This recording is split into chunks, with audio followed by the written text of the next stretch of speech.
Avez-vous déjà ressenti cette douleur insupportable de la trahison, ce sentiment d'injustice qui vous ronge, qui vous fait vous demander pourquoi cela vous est arrivé? Peut-être que la femme que vous aimiez, en qui vous aviez une confiance totale, vous a abandonné, vous a trahi, vous a brisé. Mais écoutez bien, ce n'est pas une simple erreur du destin. Ce que vous traversez en ce moment n'est pas un accident, c'est un appel divin. La Bible est claire, Dieu ne permet jamais une épreuve sans raison. Joseph a été trahi par ses propres frères avant d'être élevé au rang de gouverneur. Jésus lui-même a été trahi par Judas avant de ressusciter dans la gloire. Et si cette douleur n'était pas une punition, mais un test? Un test qui va révéler votre vraie force, votre véritable mission. Vous pensez avoir tout perdu, mais en réalité, Dieu est en train de vous repositionner pour quelque chose de bien plus grand. Ne quittez pas cette vidéo. Ce que vous allez découvrir aujourd'hui va totalement changer votre vision de la trahison. Vous allez comprendre pourquoi cela vous est arrivé, quel est le plan caché derrière cette douleur, et surtout, comment utiliser cette épreuve pour renaître encore plus fort. Parce que, croyez-moi, il y a une raison pour laquelle vous êtes ici aujourd'hui. Avant d'aller plus loin, écrivez dans les commentaires « Je suis prêt à comprendre la vérité ». Et surtout, abonnez-vous à cette chaîne pour ne manquer aucun message puissant qui va vous aider à transformer votre vie à la lumière de la foi. Maintenant, préparez-vous, car ce que vous allez entendre va bouleverser votre esprit et toucher votre âme. La trahison est un coup qui frappe là où ça fait le plus mal. Ce n'est pas simplement une erreur ou un malentendu, mais une blessure profonde qui ébranle l'âme. Elle réveille en nous une tempête d'émotions. Colère, tristesse, incompréhension, parfois même un sentiment d'insuffisance. On se demande « Ai-je fait quelque chose de mal? N'étais-je pas assez bon ?» Pourtant, la Bible est claire. Dieu ne permet pas la souffrance sans raison. Job, un homme juste et fidèle, a tout perdu, trahi par ses propres proches. Mais ce n'était pas une punition. C'était une épreuve divine pour le purifier et l'élever à un autre niveau spirituel. Job 1, 8, 12. Ainsi, la douleur de la trahison, bien que cruelle, cache souvent un dessein plus grand, un tremplin vers une transformation spirituelle. Mais il y a une vérité que peu acceptent immédiatement. La trahison ne dit rien de vous, mais tout de la personne qui trahit. Judas a trahi Jésus, et pourtant, cela ne diminuait en rien la grandeur du Fils de Dieu. L'injustice de l'homme n'altère jamais la justice de Dieu. Au contraire, elle révèle qui est réellement fidèle et qui ne l'est pas. La Bible enseigne que tout concourt au bien de ceux qui aiment Dieu. Romains 8, 28. Par conséquent, ce que vous traversez aujourd'hui n'est pas un châtiment, mais une préparation. Dieu vous montre qui mérite d'être à vos côtés et qui ne mérite pas d'être présent dans votre ascension spirituelle. Cette douleur est une épuration. On croit souvent que la trahison est un accident du destin, mais en réalité, elle fait partie du plan. Jésus, sachant que Judas allait le livrer, ne l'a pas empêché. Pourquoi? Parce que parfois c'est précisément la trahison qui nous met sur le chemin de notre destinée. Sans Judas, il n'y aurait pas eu de crucifixion. Sans crucifixion, il n'y aurait pas eu de résurrection. Dieu permet certaines douleurs non pour nous briser, mais pour nous réveiller. Ce que vous vivez aujourd'hui est peut-être le début d'une nouvelle saison, où Dieu vous retire ce qui est faux, afin de vous donner ce qui est vrai. La douleur est réelle, mais elle n'est pas éternelle. Beaucoup restent coincés dans le rôle de victime, répétant sans cesse la même question. Pourquoi moi? Mais la véritable question est, que veut m'enseigner Dieu à travers cette épreuve? La Bible est remplie d'histoires de trahison. Joseph, vendu par ses frères, aurait pu s'effondrer dans l'amertume. Mais il a compris que Dieu transformait le mal en bien. Genèse 50, 20. Vous pouvez pleurer, mais ne laissez pas ces larmes être vaines. Laissez-les laver ce qui doit partir, afin que ce qui vient de Dieu puisse entrer. Alors, la question n'est plus « pourquoi cela m'arrive ?», mais plutôt « comment vais-je utiliser cette douleur pour grandir spirituellement ?» car la vraie force ne réside pas dans le fait d'éviter la souffrance, mais dans la manière dont on la traverse. Ceux que Dieu appelle à de grandes choses passent par des épreuves profondes. Et si cette trahison n'était pas une malédiction, mais une confirmation que vous êtes destiné à bien plus grand que vous ne l'imaginez. C'est ici que commence la transformation. La trahison n'est pas seulement une douleur, c'est un signal divin. C'est un réveil brutal, mais nécessaire, pour nous arracher d'un confort illusoire. Dans la Bible, chaque grande transformation commence par une secousse. Moïse a été chassé d'Égypte avant d'être appelé par Dieu. Paul est tombé aveugle avant de recevoir sa mission. Actes 9, 9, 3, 6. De la même manière, cette épreuve n'est pas un hasard. Dieu vous réveille à une vérité plus grande, à un but que vous ne pouviez pas voir tant que vous étiez attaché à ce qui n'était pas destiné pour vous. Il faut parfois une tempête pour révéler les fondations sur lesquelles on construit sa vie. L'être humain a tendance à ignorer les signes subtils. Dieu parle, mais nous n'écoutons pas toujours. Alors il secoue, et parfois, c'est à travers la douleur que nous commençons à entendre. Il y a peut-être longtemps que votre âme sentait que quelque chose n'allait pas, mais vous avez choisi de fermer les yeux. La trahison est cette lumière crue qui expose ce que vous refusiez de voir. Jésus a dit « Vous connaîtrez la vérité, et la vérité vous affranchira. » Jean 8, 32. Cette vérité, aussi douloureuse soit-elle, est une bénédiction déguisée. Elle brise les illusions, mais elle vous libère de ce qui vous retenait captif. Dieu ne teste que ceux qu'il veut préparer pour plus grand.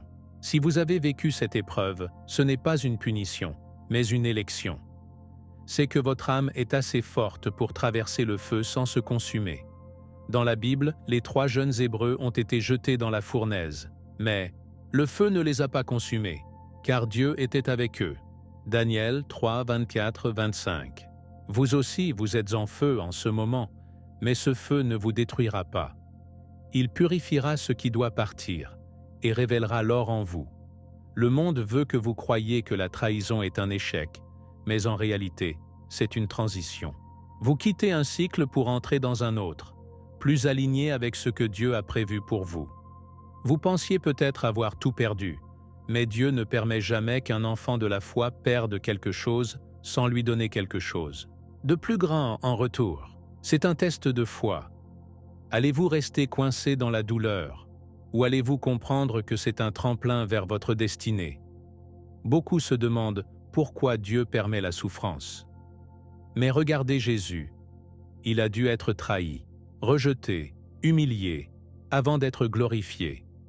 La souffrance ne précède-t-elle pas toujours la gloire? Cette blessure est un passage, un pont entre ce que vous étiez et ce que vous êtes en train de devenir. Et si cette douleur était la dernière étape avant une grande révélation spirituelle? Peut-être que Dieu vous prépare à quelque chose d'immense et vous ne le réalisez pas encore. La trahison est un miroir brutal, mais honnête. Elle nous oblige à nous regarder autrement, non pas en pointant du doigt celui qui nous a blessés, mais en examinant ce que cette douleur révèle en nous. La Bible enseigne que l'homme regarde à l'apparence, mais l'Éternel regarde au cœur.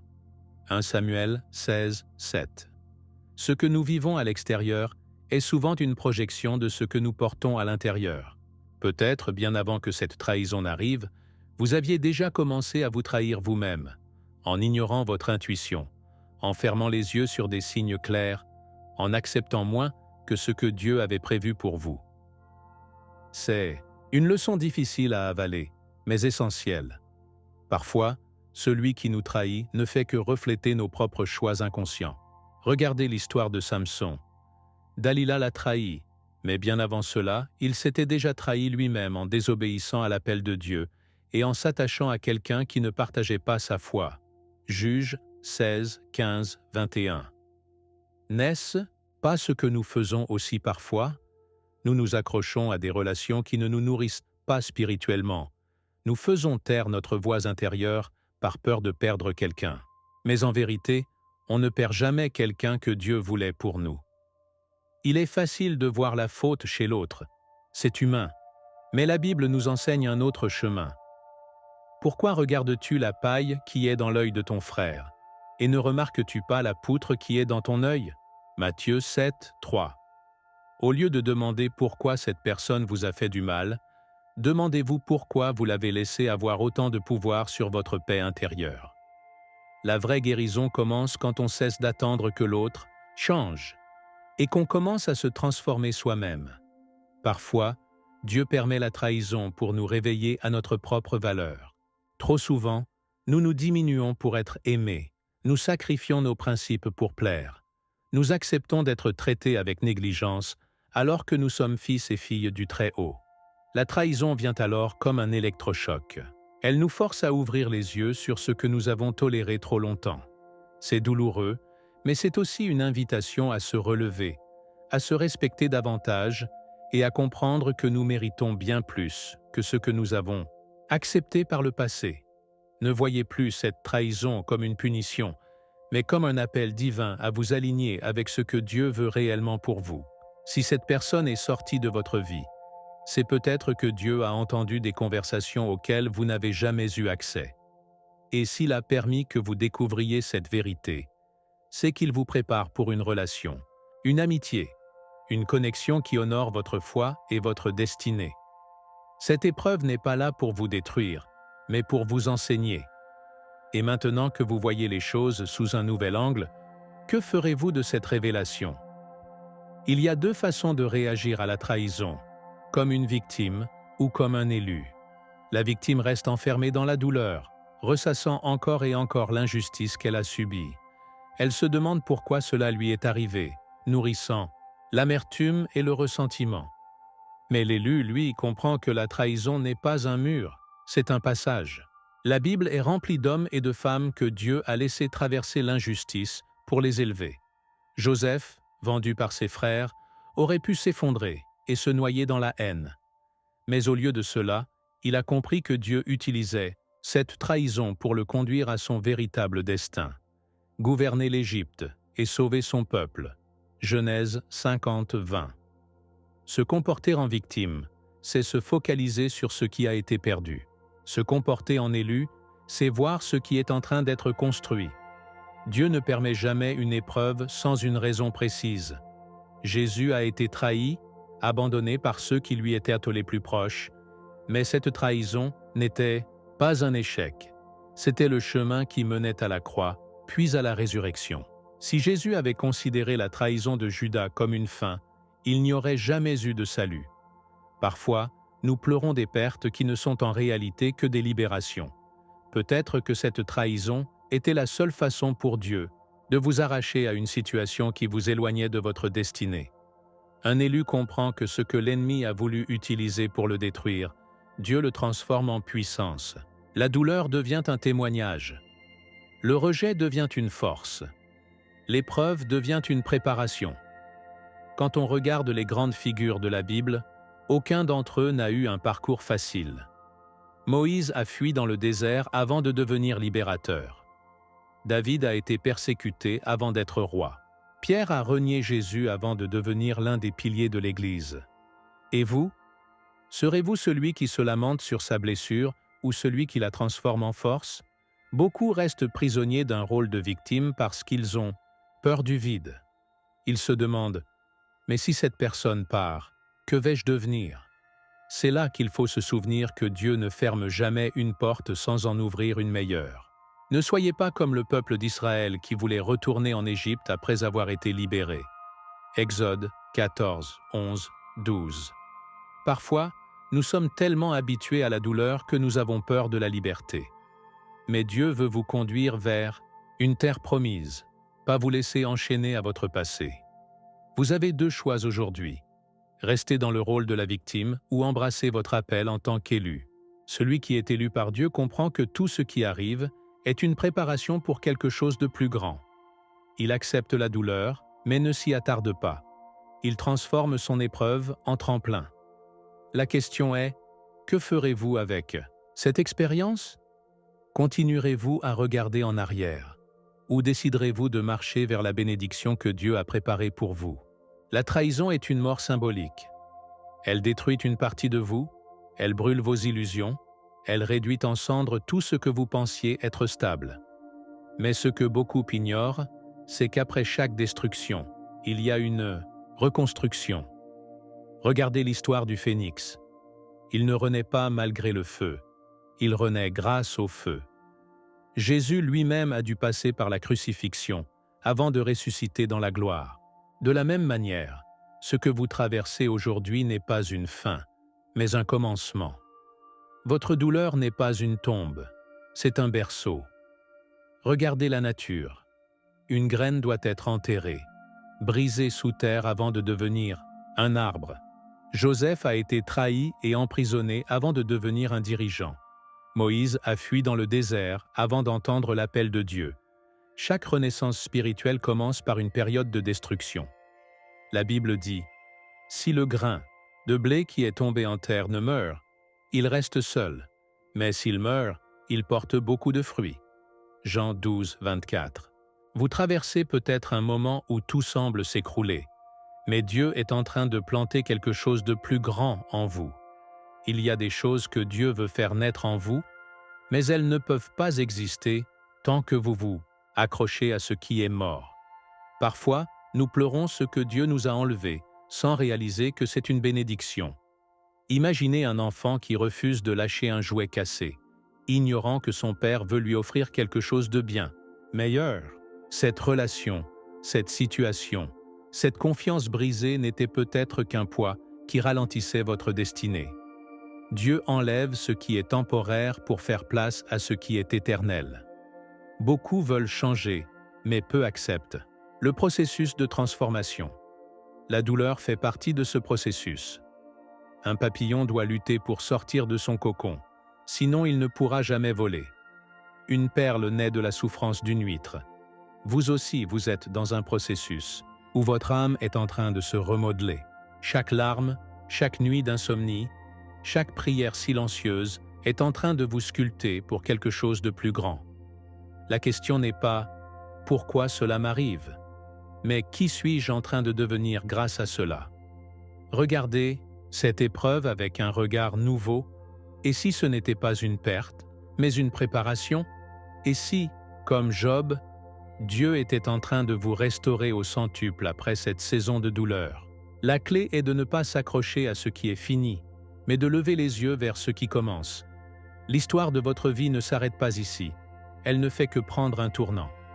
La question est, allez-vous vous accrocher aux cendres ou embrasser la renaissance que Dieu prépare pour vous? Le pardon est l'arme secrète de ceux qui veulent vraiment être libres.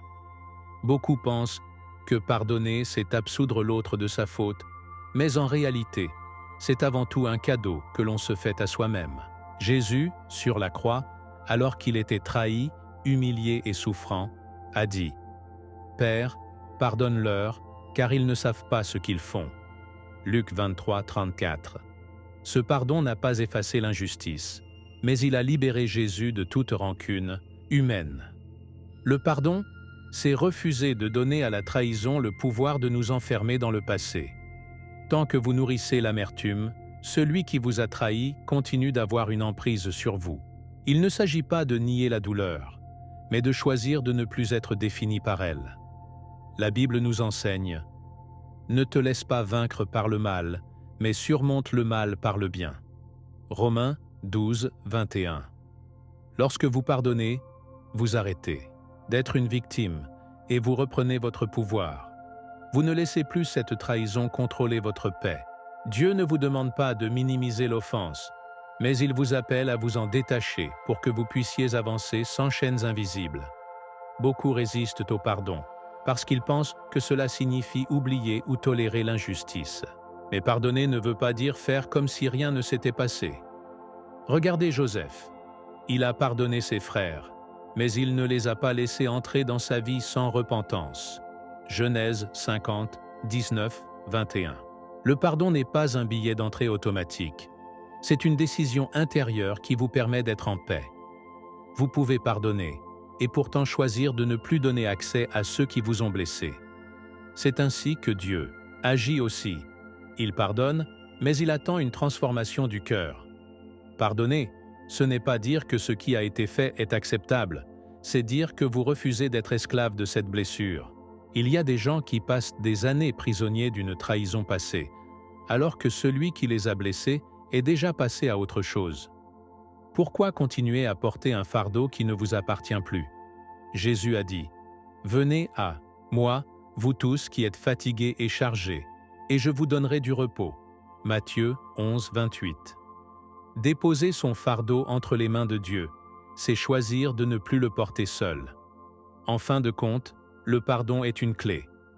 Une clé qui ouvre la porte vers une paix intérieure que rien ni personne ne peut voler. Il ne s'agit pas de l'autre personne, il s'agit de vous. Dieu vous a créé pour être libre, pas pour être enchaîné à une blessure. Alors aujourd'hui, posez-vous cette question. Et si cette trahison, au lieu d'être une condamnation, était une invitation à une liberté nouvelle? Le passé ne peut être changé, mais votre avenir est entre vos mains. Et maintenant que vous avez cette clé, qu'allez-vous en faire?